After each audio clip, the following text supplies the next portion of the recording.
16절에서 17절까지 말씀입니다.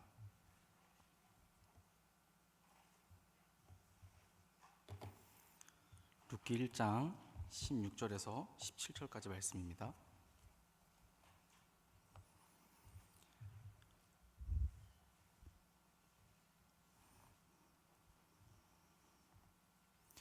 네, 다 같이 한 목소리로 읽겠습니다. 룻이 이르되 내게 어머니를 떠나며 어머니를 따르지 말고 돌아가라 강건하지 마옵소서. 어머니께서 가시는 곳에 나도 가고 어머니께서 머무시는 곳에서 나도 머물겠나이다. 어머니의 백성이 나의 백성이 되고 어머니의 하나님이 나의 하나님이 되시리니 죽으시는 곳에서 나도 죽어 거기 묻힐 것이라. 만일 내가 죽는 일 외에 어머니를 떠나면 여호와께서 내게 벌을 내리시고 더 내리시기를 원하나이다 하는지라. 아멘. 네, 저희가 문학 작품을 읽을 때요, 문학 작품이 속한 문학사적 이런 상호 텍스트적 맥락에 의해 우리는 영향을 받습니다. 우리가 이런 작품을 이해할 때 이러한 맥락을 고려하면 그 작품이 창작된 시점의 사회적, 문화적 배경과 그 관계를 더욱 깊이 있게 파악할 수 있습니다. 성경도 마찬가지입니다. 하나님의 말씀은 수천 년 전에 독특한 문화적 환경에서 기록되었기 때문에 그 시대적 배경을 모르고는 올바르게 해석하기 힘듭니다. 따라서 우리가 성경 본문을 제대로 이해하려면 배경에 대한 충분한 공부도 선행되어야 합니다. 그럴 때 성경이 말하고자 하는, 그 저자가 말하고자 하는 뜻과 맥락을 보다 더 적절하게 이해할 수 있게 될 것입니다. 그렇다면 오늘 본문인 룻기의 말씀을 보다 잘 이해하려면 어떻게 읽어야 할까요? 룻이 살았던 시대적 배경과 또 룻이 어떤 사람이었는지 그녀에 대한 정보를 바탕으로 읽어야 할 것입니다. 룻기 저자는 무엇이라고 말하고 있는지 한번 살펴보겠습니다. 룻기 1장 1절 말씀입니다. 성경책 있으시면 같이 찾아보면서 보시면 좋을 것 같습니다. 사사들이 치리하던 때에 그 땅에 흉년이 드니라. 유다 베들레헴의 한 사람이 그의 아내와 두 아들을 데리고 모압 지방에 가서 거류하였는데, 1절의 내용에 따르면 룻기는 시간적 배경으로 내러티브를 시작하는 것을 알 수 있습니다. 룻기의 역사적 배경은 사사들이 치리하던 때, 더 정확히 연대를 따져보면 사사시대 말기입니다. 그렇다면 사사들이 치리하던 시대는 어떤 일들이 있었을까요? 이것이 바로 전에 나옵니다. 바로 룻기 전, 사사기 21장 25절을 다 같이 한번 보도록 하겠습니다. 그때에 이스라엘에 왕이 없으므로 사람이 각기 자기의 소견에 옳은 대로 행하였더라. 따라서 룻이 살던 시기는 사사들이 치리하던 때인데, 그때에는 이스라엘의 왕이 없어서 사람들이 각자 자기의 소견에 옳은 대로 행했다는 것입니다. 사사기를 한번 살펴보면 사사기 1장부터 16장까지는 사사들의 활동에 초점을 맞추면서 사사들의 지도력이 얼마나 잠정적이며 불확실하고 취약한지를 보여주고 있습니다. 이어지는 17장부터 마지막 장까지는 또 다른 영적 지도자 집단인 레위 제사장의 지도력을 적나라하게 보여주고 있는데요. 특히 17장과 19장에서 그것이 더 잘 드러나는데, 먼저 17장을 한번 보겠습니다. 사사기 17장은 에브라임 산지에 사는 미가라는 사람의 집안에 벌어진 사건에 대해서 이야기하고 있습니다. 자기 어머니의 은 1100냥을 훔친 미가가 양심의 가책을 느낀 나머지 어머니에게 다시 돌려주었고, 어머니는 그런 미가의 회개를 치하하며 복을 비는 그런 대화의 형식을 들려줍니다. 어머니는 아들을 위해 신상을 만들겠다고 하나님께 서원하고 그 은을 하나님께 드립니다. 그래서 미가는 어머니로부터 받은 은 200냥을 가지고 은장색에게 주어 한 신상을 부어 만들어서 자기 집에 세우기까지 이르게 됩니다. 여기까지의 말씀을 놓고 보면 잃어버렸다가 다시 찾아낸 은혜, 하나님께 감사를 올려드리는 한 어머니와 아들이 쉽게 그려집니다. 또한 미가의 집에 하나님의 집, 벳 엘로힘이라 불리는 가정사당도 있었던 것으로 보아서 아마도 미가 가문은 사사시대의 기준으로 볼 때 경건하게 살려고 애를 쓴 집안이었던 것으로 보입니다. 그렇다면 이렇게 경건하게 살려고 애를 쓰는 미가의 모습에 대해 사사기 저자는 뭐라고 말하고 있을까요? 사사기 17장 6절을 함께 보도록 하겠습니다. 그때에는 이스라엘에 왕이 없었으므로 사람마다 자기 소견에 옳은 대로 행하였더라. 한 평민이 자기 집에 사당을 차리고 신상을 부어서 만들고 자신의 아들을 세워 제사장을 마음대로 세우기에 이른 것은 영적 탈선이고 왕이 없었기에 자기 소견대로 행하던 상황이라고 진단하는 것입니다.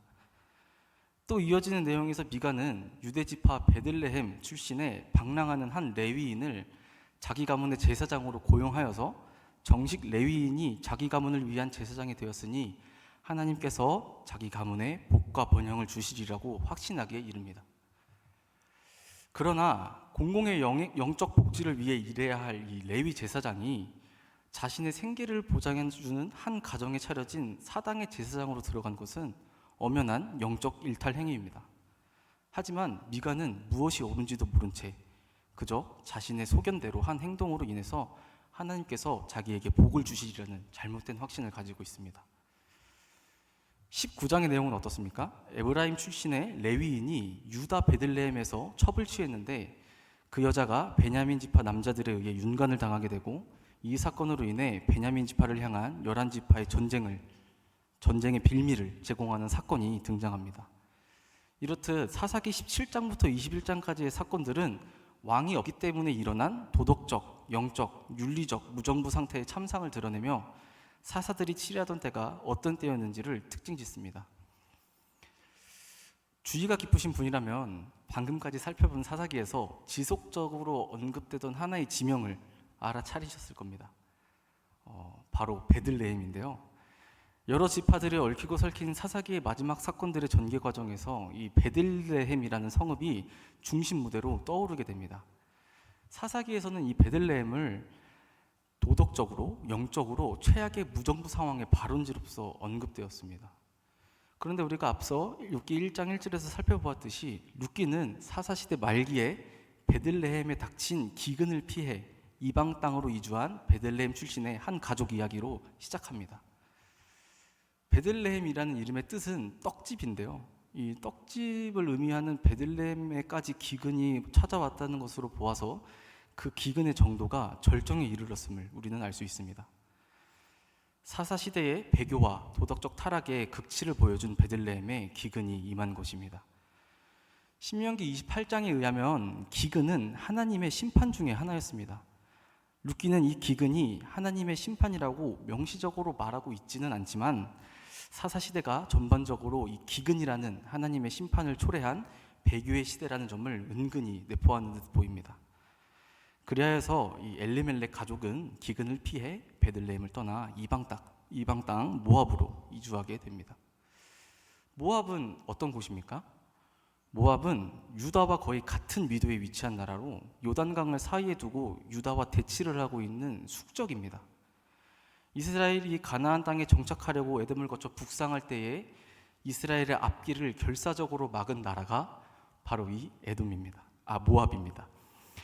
이런 나라로 이주하여 거기서 며느리까지 얻은 엘리멜렉과 그의 아내 나오미의 행동은 잠재적으로는 신명기 7장을 어긴 셈입니다.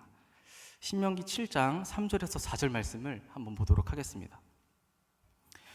또 그들과 혼인하지도 말지니 내 딸을 그들의 아들에게 주지 말 것이요 그들의 딸도 내 며느리로 삼지 말 것은 그가 내 아들을 유혹하여 그가 여호와를 떠나고 다른 신들을 섬기게 함으로 여호와께서 너희에게 진노하사 갑자기 너희를 멸하실 것임이니라. 기근이 왔다고 거주지를 옮긴 것은 마치 이방 땅 애굽으로 내려간 아브라함의 신앙 여정을 보여주는 듯합니다. 그 신앙의 여정은 잠재적인 불신앙을 드러내는 행위로 간주합니다. 이방 땅에 가는 것은 하나님의 돌보심을 포기하고 홀로 운명을 개척하려는 탈신앙의 길로 변하기 쉽습니다. 엘리멜렉은 가족을 데리고 이방신을 섬기는 모압으로 이주함으로써 신명기가 강조하는 이방인과의 자폰 금지 계명을 어길 가능성이 많은 현실로 뛰어든 것입니다.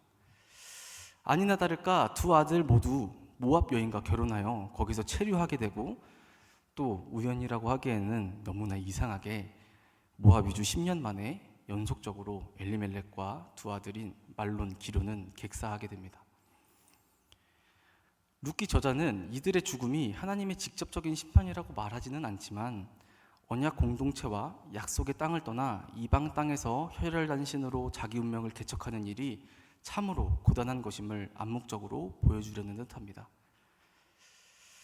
남편과 두 아들의 연이은 죽음으로 한순간에 세 남자의 죽음을 동시에 애도하는 불행한 여인으로 전락해버린 나오미는 마치 곡식이 있어야 할 곳간에 남은 곡식 하나 없이 텅 비어버린 베들레헴처럼 텅 빈 상태가 되어버렸습니다. 고대 근동에서는 여인의 존재 근거가 남편과 아들에게 있었습니다. 그런데 지금 나오미는 남편과 아들을 잃었습니다. 삶의 모든 존재 근거를 잃고 홀로 남아 두 아들과 남편의 뒤에 외로이 남게 된 것입니다. 그러나 본문은 이어서 이 비극적 사건 이후에 나오미에게 한 가지 소식이 들려왔음을 보고합니다. 룻기 1장 6절 말씀입니다. 그 여인이 모압 지방에서 여호와께서 자기 백성을 돌보시사 그들에게 양식을 주셨다 함을 듣고 이에 두 며느리와 함께 일어나 모압 지방에서 돌아오려 하여. 이 소식은 어쩌면 베들레헴의 흉년이 끝났다라는 그저 객관적인 팩트가 전해졌는지도 모릅니다. 그러나 나오미에게 이 소식은 하나님께서 자기 백성을 권고하셔서 양식을 주셨다는 것으로 들렸습니다. 이 소식은 룻기 전체를 놓고 볼 때 비록 발단에 불과하지만 룻기 저자는 여호와께서 자기 백성을 텅 비게만 만드는 분이 아님을 보여주고 있습니다. 나오미는 모압으로 이주한 후에 연거푸 불어닥친 고난 가운데서 처절한 상실과 박탈감을 안은 채 자기 백성을 돌보사 양식을 주시는 하나님께로 돌아오기로 결정합니다. 때때로 우리는 살아가면서 뜻하지 않게 고난과 시련을 겪습니다. 그러한 수많은 문제들과 예기치 않는 불행과 괴로움이 연이어 나타나는 가운데서도 삶은 지속됩니다. 삶을 더 이상 이끌고 갈 힘조차 없게 느껴지는 순간에도 우리의 삶은 우리에게 쉴 시간을 주지 않습니다. 그렇다면 우리는 이러한 때에 어떻게 해야 할까요? 나오미는 남편과 두 아들을 잃은 쓰라림 가운데서 기근이 끝났다는 소식을 하나님께서 자기 백성을 위해 돌보셨음이라 믿고 일어나 돌아가는 것을 택했습니다. 결국 우리가 돌아가야 할 궁극적 대상은 바로 양식을 주시는 하나님뿐입니다. 하나님은 자기 백성을 돌보시사 양식을 주시는 분임을 기대하며 우리는 베들레헴으로 돌아와야 합니다. 이어지는 말씀에서는 모압을 떠나 베들레헴으로 돌아가고자 하는 나오미의 귀향길에 두 자부가 동행하고자 하는 내용이 나옵니다. 그러나 베들레헴으로 돌아가는 것이 나오미의 경우에는 본래 자기가 살던 곳으로 돌아가는 것이지만 이 두 자부의 입장에서 보면 그것은 이방 땅으로 가는 것이며 그곳에서 남편과 자녀가 없는 미망인으로서 살아가게 되는 것입니다. 이들의 상황을 누구보다도 잘 알고 있을 나오미는 자부들을 향해서 첫 번째 권면을 합니다. 1장 8절에서 9절 말씀입니다. 나오미가 두 며느리에게 이르되 너희는 각기 너희 어머니의 집으로 돌아가라. 너희가 죽은 자들과 나를 선대한 것 같이 여호와께서 너희를 선대하시기를 원하며 여호와께서 너희에게 허락하사 각기 남편의 집에서 미로를 받게 하시기를 원하노라 하고 그들에게 입 맞춤에 그들이 소리를 높여 울며. 나오미는 여호와께서 며느리들에게 인애를 베푸시고 앞길을 허락하실 것을 축복합니다. 나오미가 이들을 축복하는 이유는 죽은 아들들과 나오미 자신에게 베푼 인애 때문입니다. 나오미는 자부들이 행한 인애를 보았기에 그들이 자신과 함께 이방 땅에서 미망인으로 살아가는 것을 받아들일 수 없었던 것입니다. 따라서 나오미는 자신에게 인애를 베풀어 주었던 것처럼 하나님께서 며느리들에게 인애를 베풀어 주시기를 간구합니다. 아울러 나오미는 두 자부가 어머니의 집으로 돌아가서 거기서 다른 남자와 결혼을 하고 그 남편의 집에서 안식을 누리는 일반적인 여인의 삶을 살 수 있도록 축복합니다. 여기서 주목해야 될 점은 8절에 나오는 나오미의 권고에서 선대라는 단어가 등장하는데요. 선대라고 번역된 히브리어 헤세드는 주로 자비, 인자, 선함, 선대, 은혜, 긍휼 등으로 해석되어 있습니다. 이 한 단어로 포착할 수 없는 다양하고 깊은 의미를 함축하고 있는 개념이기 때문에 그 의미에 대해서 보다 더 깊이 들여다볼 필요가 있는데요. 미국의 구약 성서학자 캐서린 사켄펠드는 헤세드의 개념을 약한 자가 곤궁에 처해 있을 때 강한 자가 그럴 의무가 없음에도 불구하고 자발적으로 보이는 언약적 충성이라고 정의하는 것이 가장 적절하다고 말합니다. 우리가 흔히 알고 있는 전통적인 의미의 충성은 상위자에 대한 하위자의 절대적인 복종을 의미하지만 성경에서 말하는 충성은 이와 정반대입니다. 상위자가 하위자에게 보이는 자발적인 사랑과 헌신, 이것이 성경이 말하는 충성이며 헤세드의 핵심 개념입니다. 사켄펠드는 나오미의 권면이 10년 동안의 고부관계를 맺은 며느리들에게 더 이상 해줄 수 있는 게 없음을 알고 하나님의 인애에 맡기면서 자신에 대한 충성의 의무, 즉 자신의 귀향길에 동행할 의무에서 며느리들을 해방시키려고 한 의도였음을 말합니다.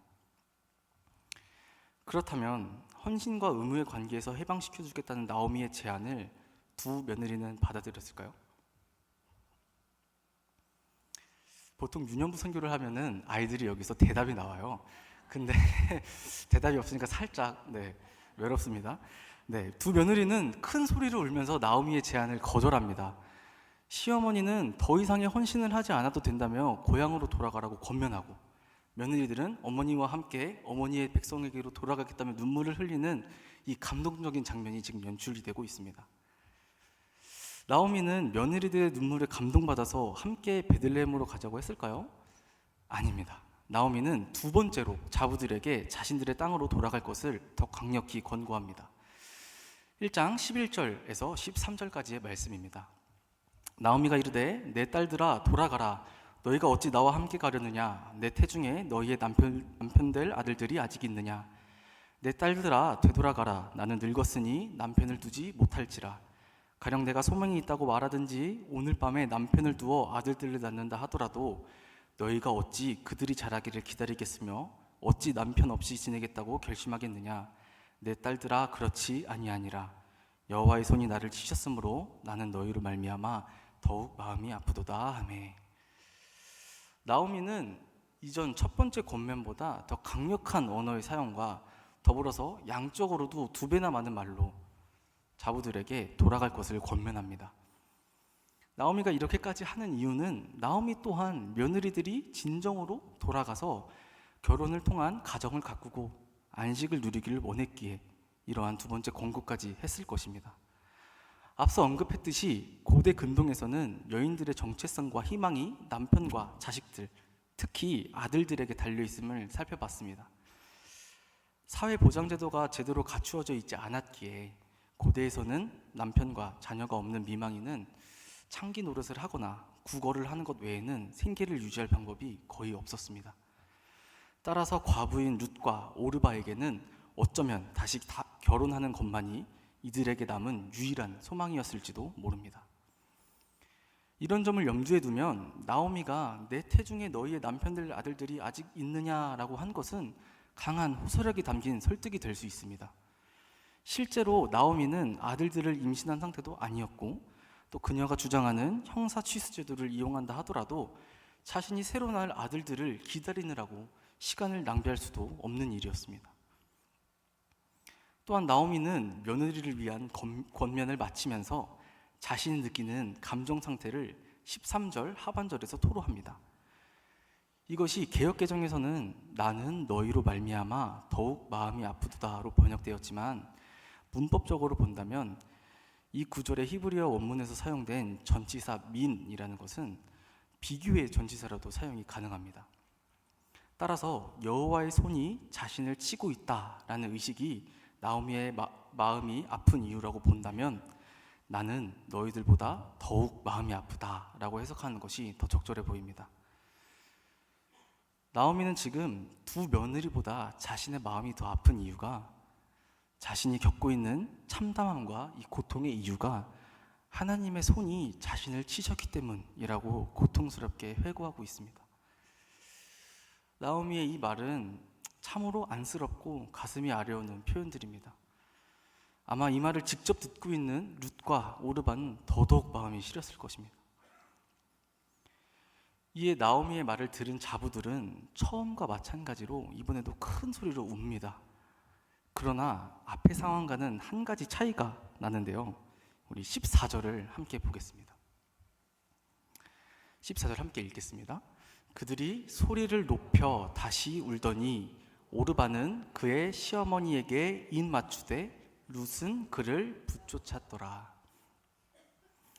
오르반은 나오미의 두 번째 권고를 듣고 나서는 자신의 고향으로 떠나기로 결심합니다. 그렇다면 과연 오르반은 하나님을 저버리고 이방 신에게로 돌아간 사람일까요? 이에 대해 룻기 저자는 도덕적이나 신학적인 평가를 내리지 않습니다. 그녀를 비난하려는 어떠한 암시도 없습니다. 오르반은 그저 자신의 삶을 스스로 책임지는 사회인으로서 또 상식에 맞는 행동을 한 인물로 이해하는 것이 더 적절해 보입니다. 왜냐하면 오르바가 먼저 떠나겠다고 말한 것도 아니고 나오미의 권면을 통해서 오르바는 결심을 하게 된 것이기 때문이죠. 그녀는 그저 상식적으로 그에게 남은 유일한 길을 찾아서 떠난 것입니다. 결국 룻기 저자의 의도는 오르바는 그냥 상식적인 일, 예상했던 일을 한 반면에 룻은 상식을 초월한 일, 예상하지 않았던 일을 한 인물로 대조하려는 데에 있습니다. 룻은 어떤 행동을 합니까? 룻은 나오미를 붙쫓습니다. 여기서 붙쫓는다라는 말의 히브리어 다바크는 창세기 2장 24절에 남자가 그의 아내와 합하여 둘이 한 몸을 이룰지로다 해서 합하여지다, 달라붙는다 라는 의미로 쓰인 동사와 같은 동사입니다. 또 신명기 10장 20절에서 내 하나님 여호와를 경외하여 그를 섬기며 그에게 의지하고 그의 이름으로 맹세하라 해서 의지하다 라는 동사가 바로 이 다바크가 쓰였습니다.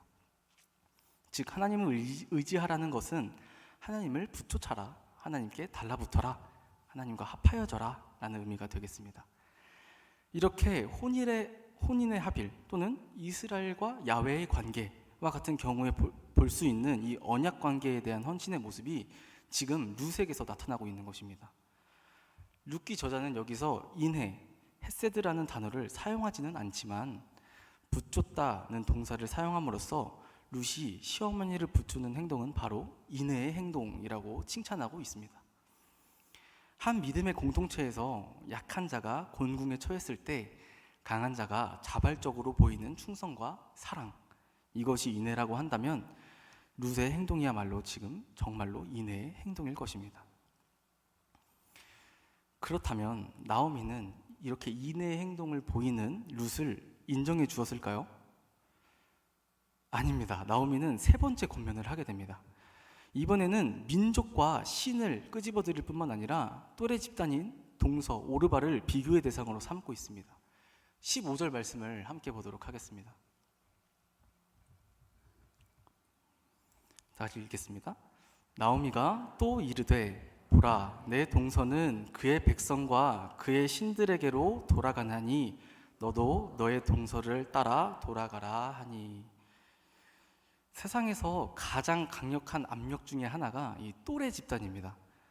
같은 처지에 있고 같은 형편에 놓여 있는 또래 중에 하나가 어떤 행동을 하게 되면 다른 사람이 그것을 따라 모방하는 것이 바로 또래 집단의 힘입니다. 오르바와 룻은 또래 집단이었습니다. 둘 다 모압 여인이었고 둘 다 과부였고 둘 다 자식이 없었습니다. 그런데 지금 오르바는 돌아가기로, 자신의 고향으로 돌아가기로 결심하였고 나오미는 혹시 룻의 이러한 강한 결심 뒤에 놓였을지도 모르는 일말의 후회가 있을 수도 있기에 또래 집단인 동서를 언급하면서 룻에게 권면을 하고 있는 것입니다. 뿐만 아니라 한 단계 더 깊은 차원인 룻의 민족적, 종교적 뿌리를 언급합니다. 오르바가 지금 돌아간 곳은 단순히 친정집이나 미래의 남편의 집이 아니라 바로 그녀의 백성과 그녀의 신이라는 점을 강조합니다. 나오미가 볼 때 오르바는 모압인이라는 민족적 정체성과 모압 신이라는 종교적 정체성을 포기할 수 없었다고 본 것입니다. 이에 나오미는 룻에게도 과연 자신의 백성과 신마저도 버릴 수 있는지 그녀의 정체성을 두고 지금 묻고 있는 것입니다. 나오미의 세 번째까지 이르는 권면에 대해 룻은 어떠한 대답을 할까요? 바로 오늘 읽은 본문 말씀입니다.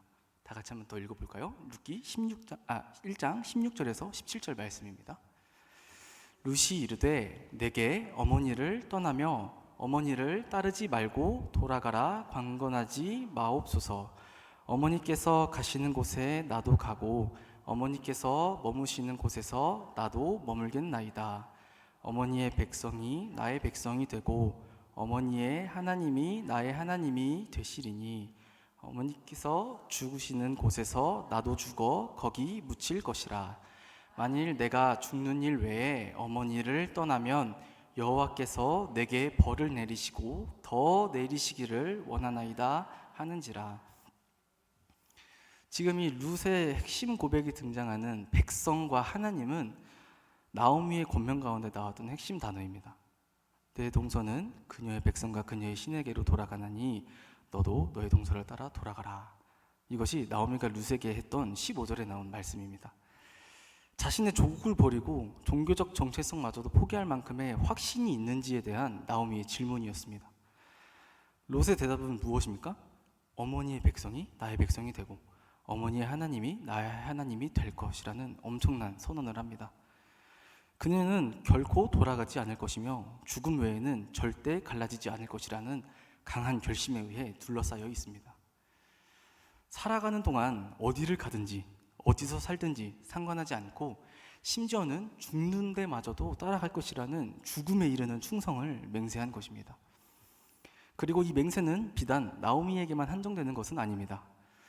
본문 말씀을 중심으로 볼 때 성경 본문의 표층적 수준에서 보면 시어머니에 대한 며느리의 사랑 고백과 충성 맹세로 읽을 수 있지만 심층적인 수준에서 보면 시어머니를 따라 유다로 가기로 한 룻의 결단은 어떤 의미에서는 신앙의 결단임을 볼 수 있습니다.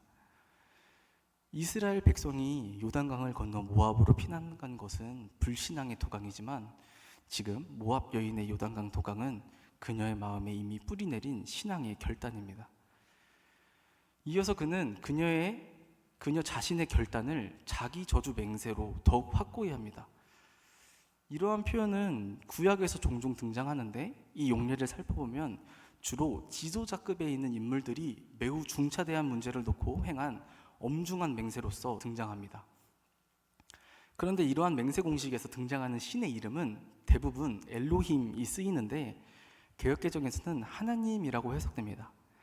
그런데 지금 룻기에서는 엘로힘이 아니라 고유명사인 아도나이를 사용합니다. 이는 해석하면 야훼라는 뜻입니다. 이는 엘로힘이 일반 명사로 다른 나라의 이방신을 표현할 때도 신으로서 사용되는 경우가 있기 때문에 자칫 모압의 신을 떠올리게 될 수 있는 것을 방지하기 위해서 아도나이, 야훼 하나님을 명시한 것으로 보입니다. 이는 결국 무엇을 의미합니까? 자신의 민족적, 종교적 정체성을 버리고 진정으로 어머니의 하나님을 자신의 하나님으로 받아들이는 룻의 고백임을 명백히 알 수 있습니다. 어머니의 하나님이 나의 하나님이 되기를 고백하며 나오미에게 충성과 헌신을 다하며 헤세드를 보여준 룻의 모습은 사사들이 치리하던 때 자기 소견에 옳은 대로 하나님을 믿었던 이스라엘의 모습과는 분명한 차이가 있습니다. 심지어 룻은 이스라엘 여인이 아닌 이방 모압 출신의 여인입니다. 앞서 언급했듯이 모압은 유다와 적대 관계에 놓여 있는 나라이며 그 민족의 뿌리는 창세기 19장에 따르면 아브라함의 조카 롯의 큰 딸이 아버지에게 술을 먹이고 동침하여 낳은 근친상간의 소생입니다. 또 민수기 22장에서 24장에 의하면 모압은 이스라엘의 가나안 진군을 방해하고 발람 선지자를 고용하여 이스라엘을 저주하려고 했습니다.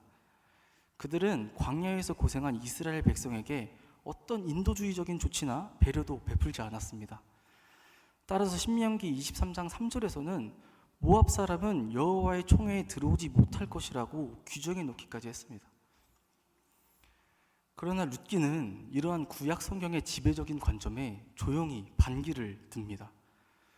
우리는 룻기를 통해서 나오미와 룻 간의 인간 사회에서 베풀어진 헤세드가 결국엔 하나님의 헤세드를 작동하게 만들었음을 확인할 수 있습니다. 룻은 고통받는 나오미의 곁을 지키면서 단순히 함께하는 것이 아닌 죽음에 이르는 충성과 연대감을 보여주었습니다. 룻은 하나님께서 자기 백성들에게 원하시는 행동과 삶을 보여준 여인이었습니다. 하나님께서는 그의 백성들이 서로에게 이 같은 충성의 삶, 인애의 모습을 보이시기를 원하십니다. 기근과 가난의 땅을 인애와 사랑이 넘치는 땅으로 일구어가는 두 여인 나오미와 룻이 이룬 인격적 사랑과 친교는 이후에는 다윗이라는 인물을 잉태하는 족보를 구성하는 데서 절정에 이르게 됩니다. 이것이 바로 하나님의 헤세드입니다. 청산 과부인 룻을 사랑하는 시모 나오미와 시모 나오미를 이해타산을 초월한 사랑으로 섬기는 며느리 룻의 깊고도 감동적인 사랑의 교류 속에서 메시아의 족보로 불리게 될 한 가문을 소생시키게 됩니다. 어느 시대든지 그리스도인의 만남과 우정과 사귐에는 우리가 흔히 생각하는 것보다 훨씬 더 깊은 의미가 담겨 있습니다. 룻기는 인간의 상호 돌봄이 신적 돌봄을 매개한다는 나눔의 신학을 주창하고 있습니다. 동역자에게 베푼 인애와 인정이 하나님의 인애와 인정으로 보답된다는 것입니다. 하나님께서는 텅 비고 심지어 쓰라리기까지 한 이야기로 가득 찬 우리 인생을 귀하게 사용하시길 원하십니다. 우리의 삶이 예수님에 의해 채워질 때 우리 또한 누군가의 텅 빈 잔을 채우는 도구가 될 수 있을 것입니다. 영광교회 안에서도 룻과 나오미 같은 서로를 향한 충성과 인애가 충만하길 주님의 이름으로 축복합니다. 기도하겠습니다. 사랑의 하나님, 우리도 룻과 나오미처럼 서로를 품고 세워가는 인애의 공동체가 되길 원합니다. 연약한 자를 돌아보는 인애의 사람으로 살게 하시고 어떤 형편 가운데서도 하나님의 백성과 하나님을 붙드는 믿음의 결단을 할 수 있도록 인도하여 주옵소서. 우리 영광교회가 이 시대 속에서 하나님의 헤세드를 드러내는 믿음의 통로가 되기를 원합니다. 서로에게 충성하며 주님께 헌신하는 성도들로 살아가게 하옵소서. 감사드리며 예수 그리스도의 이름으로 기도드립니다. 아멘.